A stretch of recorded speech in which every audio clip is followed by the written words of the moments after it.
السلام عليكم ورحمة الله وبركاته. بسم الله الرحمن الرحيم، والصلاة والسلام على أشرف المرسلين سيدنا محمد صلى الله عليه وسلم. في البداية حابب أشكر حضراتكم على حسن متابعتكم ليا في القناة، وأشكر الناس اللي اشتركت عندي في القناة، وأتمنى الناس اللي ما اشتركتش تشترك عندي في القناة إن شاء الله. نبدأ بسم الله حلقتنا مع بعض، ونهني مبدئيا كده النادي الأهلي بالفوز الكبير قوي النهارده على نادي الزمالك. احنا قلنا الاهلي والزمالك هم قطبي الكره المصريه. النهارده الاهلي عمل شوط اول عالمي على نادي الزمالك، عمل فيه كل حاجه، احرز اهداف، ضيع اجوان، قدر يحتفظ بالكوره بنسبه كبيره جدا. فالاهلي يعتبر عمل كل حاجه في الشوط الاول بالنسبه للكوره الحديثه. طيب الاهلي النهارده مستر كولر بدا بالتشكيل، بدا بمحمد الشناوي، ياسر ابراهيم، محمد عبد المنعم. وعندنا كلام كتير قوي على محمد عبد المنعم وشويه تنبيهات كده لازم ننبه لها للراجل، ونتمنى باذن الله اللي هو يكون في المباريات الجايه يحسن وياخد باله من الاخطاء اللي بيخطئها عشان ما تتكررش كتير. قلنا الشناوي، ياسر ابراهيم، محمد عبد المنعم، علي معلول، ومحمد هاني. خط النص ديانج ومحمد مجدي قفشه ومحمد فخري اللي لعب مكان مروان عطيه اللي بنعزيه في وفاه والده، وربنا يرحمه ويغفر ليه ويسكنه فسيح جناته ان شاء الله ويصبر اهله باذن الله. لعب وينج يمين بيرستاو، وشمال لعب بحسين الشحات، وراس حربه بدا بكهربا. النهارده اللعيبه قدروا ينفذوا خطه الراجل، والراجل تحس ان هو واقف مطمن ان اللعيبه بتنفذ الخطه بتاعته. النهارده الاهلي ضغط من بدايه المباراه، ودي كانت تعليمات الراجل، وقدر يحرز في الدقيقه الاولى و30 ثانيه تقريبا الهدف الاول لحسين الشحات. صاروخ شايط كوره بسم الله ما شاء الله بالمسطره. حسين الشحات النهارده عمل ماتش بالنسبه له وبالنسبه للجماهير كلها عالمي. قدر النهارده يعمل كل حاجه في الكوره، يعني لو نقدر نقول ايه، عمل كل حاجه. عمل كل حاجه النهارده، احرز هدفين الاثنين احلى من بعض. النهارده كان محمد صبحي مش موفق، بس الاجوان صعبه برضو، يعني الاجوان اللي دخلت فيه صعبه. احنا عارفين محمد صبحي حارس مرمى كبير وان شاء الله ليه مستقبل كويس جدا، بس الاجوان كانت صعبه عليه جدا بصراحه. طيب النهارده الاهلي احنا قلنا لعب ماتش كويس في الشوط الاول. اما الشوط الثاني الزمالك قدر يسيطر نوعيا على الشوط الثاني، بس للاسف ما قدرش ينفذ خطط الراجل اللي كان كاتبها. هو الراجل السوري احنا قلنا مدرب كويس، بس بدأ بتشكيل ملخبط، ما تعرفش مين بيلعب مدافع، مين بيلعب خط نص، مين بيلعب وينج، مين بيلعب ما فيش. يعني شيكابالا تلاقيه نازل لتحت قوي، مع زيزو نازل لتحت قوي. وزيزو احنا عارفين خطورته كلها يكون قدام، عمره زيزو ما كانت خطورته ورا خالص. يعني يلعب متاخر كده صعب قوي اللي هو يلعب متاخر بصراحه. الراجل جاي بين الشوطين صلح خطته، نزل لعيبه تانية وغير ما بين الشوطين. اللعيبه قدرت تتماسك في الشوط الثاني، لعيبه الزمالك، وقدروا يتبادلوا الهجمات مع فريق النادي الاهلي، وقدروا يحرزوا هدف ضربه جزاء صحيحه. ديانج انت الكوره يا ديانج عدت من زيزو، بتزقه ليه؟ ما فيش داعي اللي انت تزقه وتسند عليه والكلام ده كله، ما معروفه اللي هي تتحسب ضربه جزاء. يعني مش هتزقه والراجل هيطبطب عليك يقول لك برافو انت زقيته، بس ما فيش الكلام ده.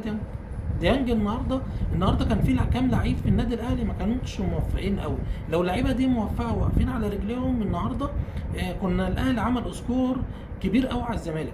محمد عبد المنعم والكلام ده احنا اتكلمناه قبل كده على محمد عبد المنعم، وقلنا محمد عبد المنعم بيحتفظ بالكوره كتير، والكلام ده ما ينفعش مع راجل مدافع.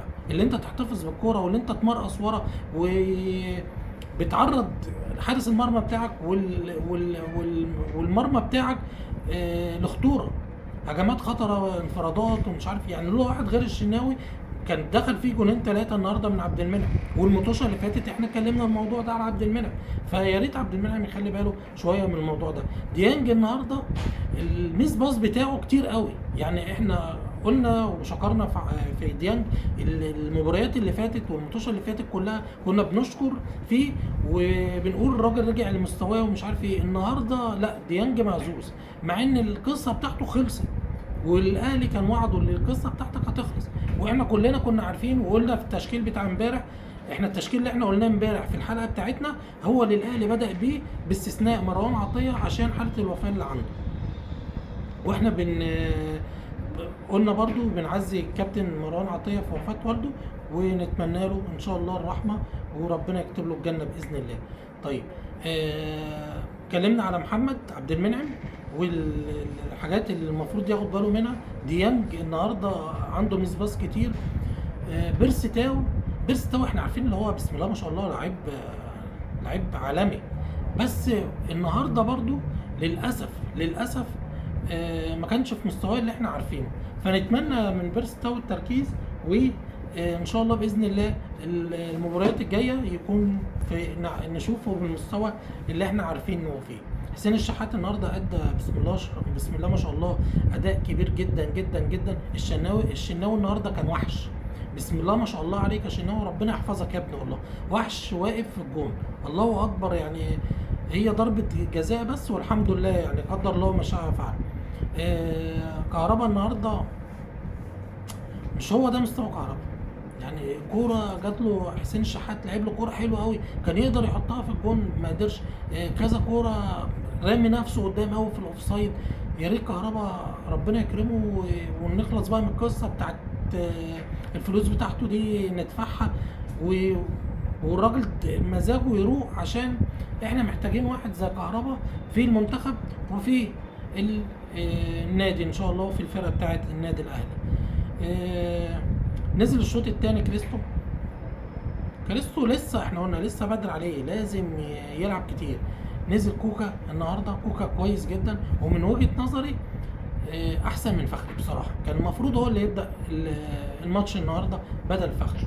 ونزل طاهر محمد طاهر بسم الله ما شاء الله لعيب كويس جدا، بس ناقص له نسبه تركيز، لازم يركز شويه في اللعب، لازم الباص بتاعه يكون مظبوط.